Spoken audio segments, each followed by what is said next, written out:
Congratulations for making it all the way to Dune Club Session 10. For this session, you should have read pages 591 through 650, which ends on the sentence, "So many people tramping through here all the time. You really should have them cleaned more often." Previously in Dune, Paul and Jessica survive the fall of House Atreides by escaping into the desert, where they are found by the native Fremen people. Given sanctuary in Stilgar's tribe, the two begin their new lives in an alien culture, with Paul taking on the mantle of the Lisan al-Gaib, or voice from the outer world, who has been prophesied to one day lead the Fremen people to true freedom. Meanwhile, Jessica agrees to take the water of life and bonds her consciousness with all the Fremen Reverend Mothers who have come before her, becoming the Fremen's new spiritual leader. On Giedi Prime, the Baron Harkonnen continues to inch towards his ultimate goal of supplanting the Emperor and putting his nephew Feyd Rautha on the Imperial throne. In Session 9, we start Book 3, The Prophet, which takes place about 2 years since the Harkonnen coup on Arrakis. On Giedi Prime, the Baron survives an assassination attempt and strikes a bargain with Feyd, while he and Thufir Hawat plot to use Arrakis as a secret training ground and recruit the Fremen into their military as to rival the Emperor's Sardaukar. On Arrakis, Paul is rising as a leader among the Fremen, and to find true acceptance among them, he is faced with performing the Fremen rite of passage, where he must call, hook, and ride a maker in the open desert for the first time. Hiding deep in the southern desert, Jessica and Paul's sister Alia are living in their new siege with the other Fremen women and children. Alia, born with all the powers and knowledge of a Reverend Mother, is freaking everybody out because they don't understand the change that happened to her in the womb when Jessica transmuted the poisonous water of life. And while speaking on this with Hera, Jessica and Alia hear that the men plan to force Paul to call Stilgar out for leadership of the tribes after he passes his test and becomes a Sandrider. In the first chapter of Session 10, we are back on the Harkonnen homeworld, where the Baron has just survived an assassination attempt by Feyd Rautha, who had a shielded needle implanted in the thigh of one of the slave boys that have been sent to pleasure the Baron that evening, hoping that his fat uncle would prick himself and die of poison. Now, while Vladimir is roaring at his drugged-out captain of the guard, Nefud, Feyd shows up immediately, which tips the Baron off that Feyd is indeed behind this attempt.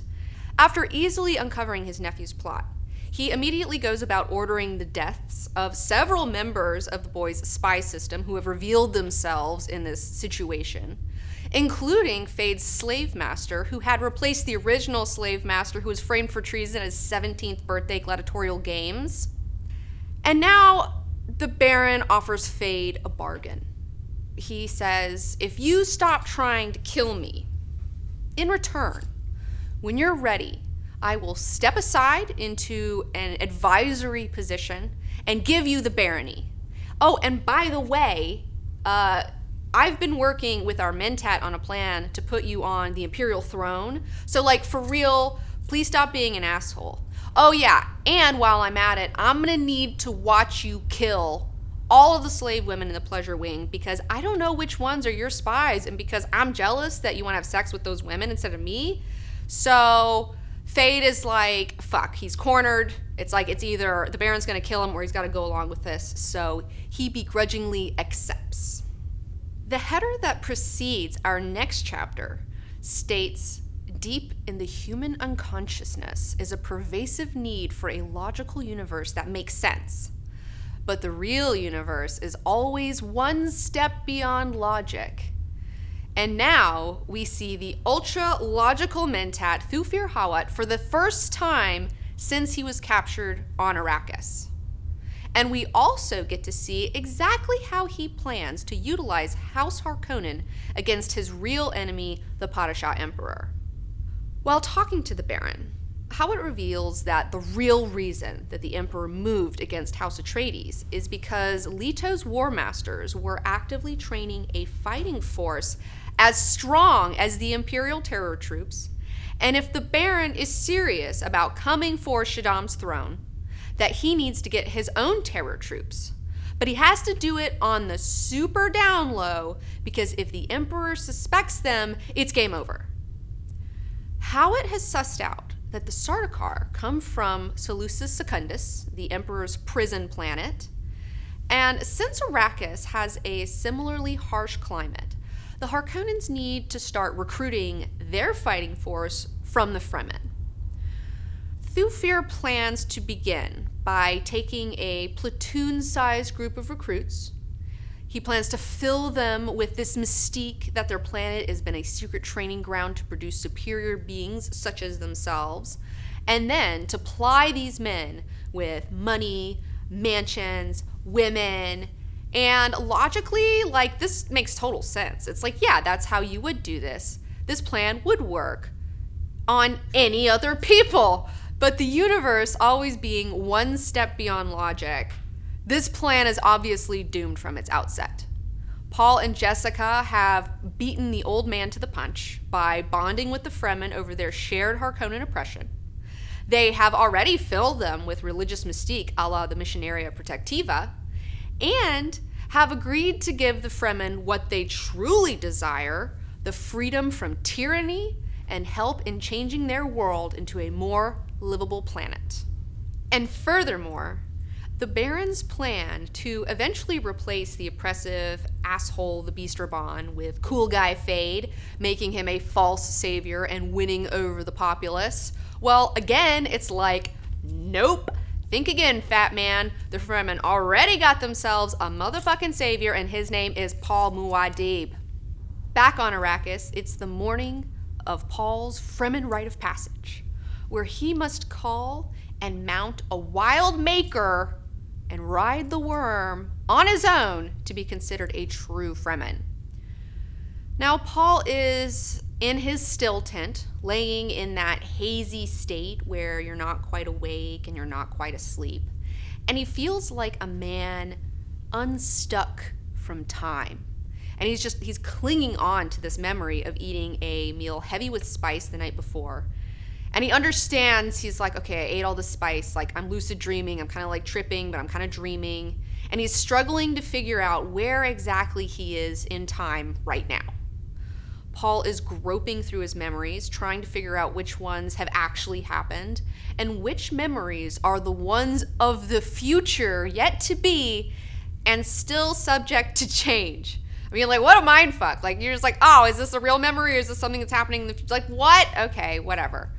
Okay. So Paul, being aware of the past, the present, and the future, these three things tend to collide and mix together.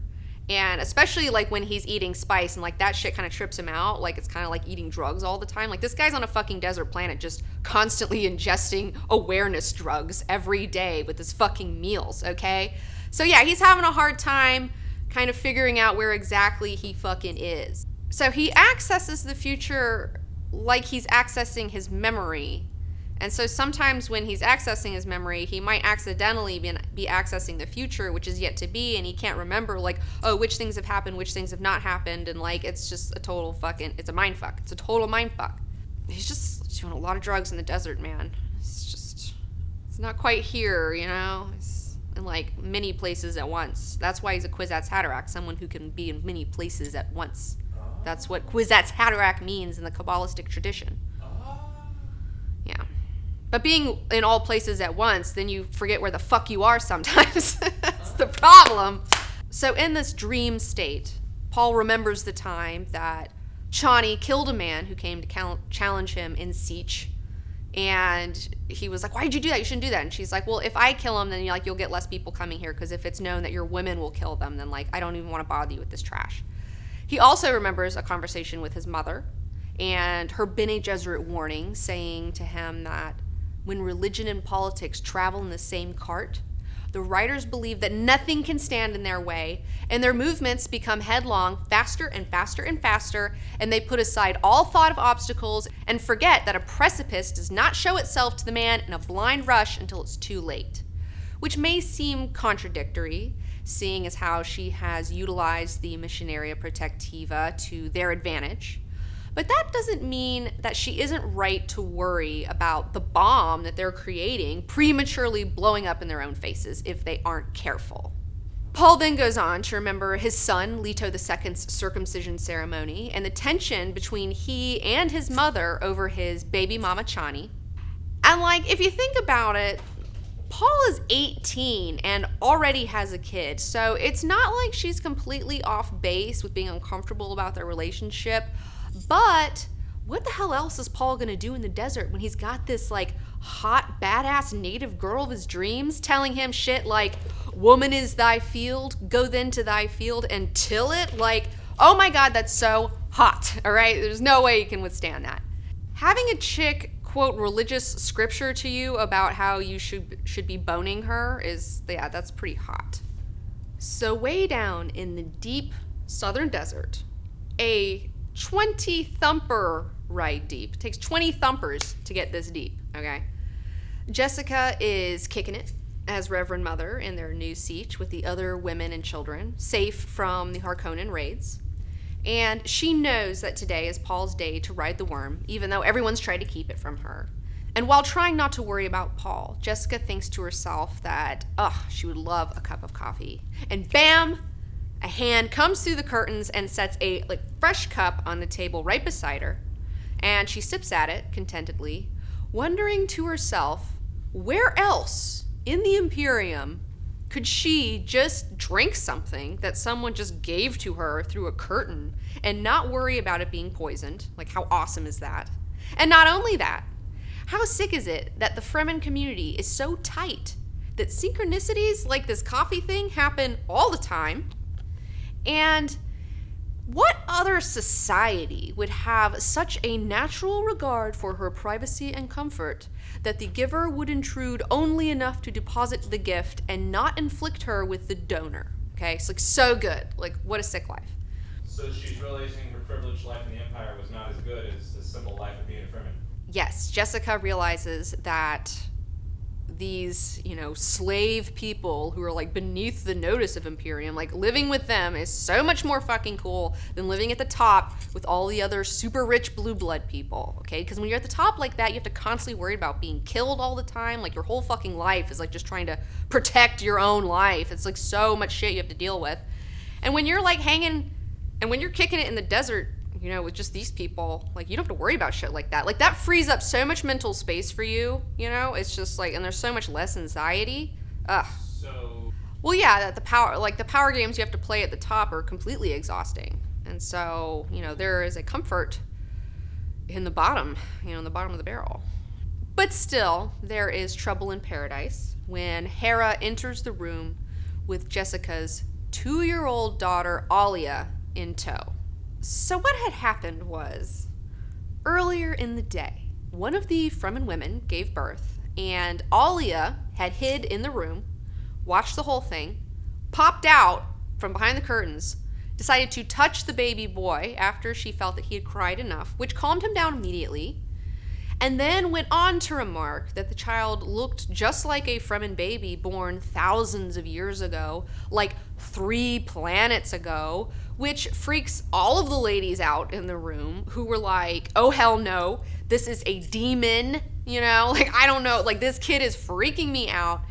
And Hera, who has remained a part of Paul's household, who has helped to raise Alia, who loves and accepts her as if she were her own daughter, sees major trouble on the horizon for this little girl if they do not try and explain what Alia's deal is, because the common Fremen person has no clue what is up with her, and she's seriously scaring the shit out of everybody. Alia goes on to explain herself to Hera so that Hera may explain Alia to the other Fremen, that she became fully conscious while still in the womb during the Seed of Life ceremony, and in that moment downloaded all of the lives of all of the Reverend Mothers, as well as her own mother's consciousness, into herself, making her a Reverend Mother too, which, by the way, can you imagine having a full adult awareness while still in the womb, knowing where you are, and waiting for your own birth, having to experience the feeling of like the bones in your skull being like crushed over one another as you squeeze out of your mother's vagina. Oh, and by the way, you're able to remember every intimate detail of the night that your mom and your dad conceived you. How would you remember being conceived? Yeah. Because she's downloaded her own mom's memories. So her mom would have a memory of the night that her and Leto got together, and she knows which night it was. What? So Alia has that memory and is aware of it while still in the womb. Does she even remember being a sperm flying into the egg? I mean, maybe. Fuck. Like, it's like shit. Well, she just remembers it from her mother's point of view. She doesn't remember it from the other point of view. That's wild. That's wild. And then once she's born, like, she knows everything that everyone is saying around her. She knows what everyone is doing. And she can't respond or socialize with them because she's still a freaking baby and hasn't physically developed enough to even talk yet. I mean, can you imagine? Like, that's super intense. Yeah, it's like one of those medical horror stories you hear where someone's been, like, anesthetized, supposedly, but then they can still feel and, like, hear everything that's going on, like, during their own fucking surgery. Yeah, she just has to wait. She's just like, well, my soft palate isn't formed, so just gotta wait for that. Like, fuck. You know, and, like, she's, like, laughing at weird jokes that people are saying that, like, people are like, how the fuck is she laughing at that fucking weird joke? Like, she like, fucking is constantly calling Hera, like, all these weird, sly insults and shit that, like, have, like, layers of meaning. Her first words as a baby were, I love you, Hera. It was a sentence. It was a full sentence, was, I love you, Hera. Jessica and Alia and Hera's conversation about Alia is cut short when the nightly prayer of parting begins. So every night, all the Fremen people stop whatever it is they're doing and participate in a ritual prayer where they remember the slave raids that have displaced their ancestors from planet to planet to planet over thousands of years, recalling how dope their lives used to be before they got fucked over and over and over again. And the ritual ends with the words, we will never forgive and we will never forget. The Fremen keep their grief hot and ready. It's fuel for the fire that keeps them going through an insane amount of bullshit. And as I've stated earlier, hate motivates. And in the previous chapter, Paul thinks about this, about what happens to the Fremen when they finally get their freedom, and what will take the place of all of this rage and grief that they have lived with all of their days, every day. I mean, yeah, they got their ecological dream, but that isn't enough. It's like their suffering is what makes them who they are, and it's why their society is so beautiful. And once that's gone, the Fremen will no longer be the Fremen, and they'll just dissolve from being these superior people into being just like everybody else. Basic. After they finish the prayer of the parting, Stilgar's wife pops in on them and is like, yo, we got a problem. If Paul rides the worm today, all the Fremen dudes are going to make him call Stilgar out for leadership of the tribes, and if he doesn't, then Paul is going to lose the respect of the men. Jessica and Alia are like, wow, thanks for telling us. That's a really dumb idea. We cannot have Paul killing Stilgar right now. We really need that guy's strength. And Hera is even like, yeah, and I really need Stilgar alive because I'm leaving your son's household, and me and Stilgar's wife talked, and like it's totally cool with her, and I'm gonna be his other wife.